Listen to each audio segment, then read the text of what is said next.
Hi guys! I hope I can get through these recordings. I'm starting to get hoarse, but I know if I take a drink I'm going to mess up my lipstick. So I'm going to try to get through this and leave you guys with some wisdom, if I can.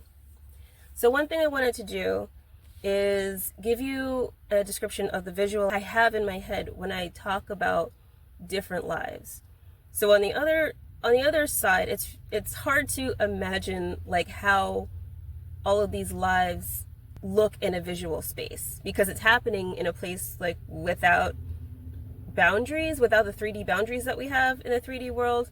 And it also takes place outside of time. So something I'm not going to get too far into, but I hope there's a sports car behind me. I want you to imagine that there's 100 lives, right? You're a soul that incarnated into a body 100 times, and this could be in the past, in the future, you could be in the middle of your lives, but you got 100 lives.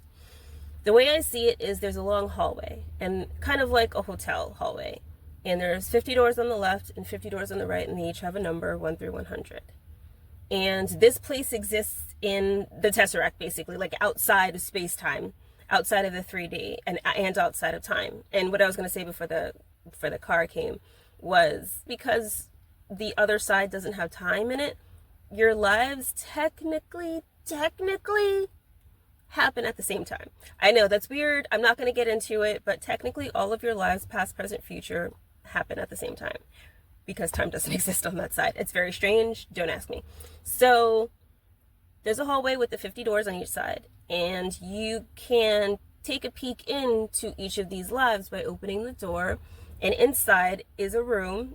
It's a cube, and there's a projector, and all of the sides of the inside of this cube have a screen on them with a projector on them. So that's front, back is 2, right, left is 4, up, down is 6, and so you have a 3D perspective of a point in time in someone's life, and it's always on repeat. It's a story, basically. It's a movie that's always repeating. So you go in, right, and you just happen to intrude in whatever time is running in there, whatever time the movie's been running, but you can fast forward or rewind to whatever point you want and look in and see what's happening in that life.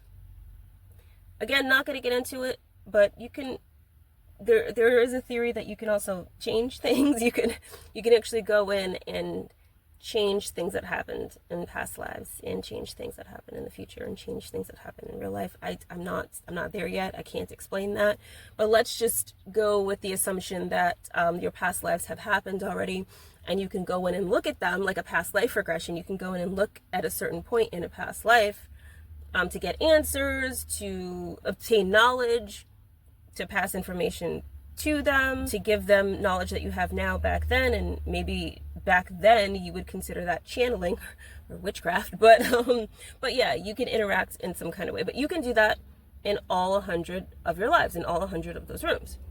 So when I'm talking about past lives, like that's the visual that happens in my head, is a long hotel hallway, and you open a door to a life and you just peek in, or you change stuff, or you meddle, or hey, stop killing those people. It's not right. You're going to get it in your upcoming lives. You're going to pay for all those souls. But yeah, I just wanted you to know that's how I thought about past lives. I am getting hungry. I gotta go eat. Okay, I'll talk to you later. Bye.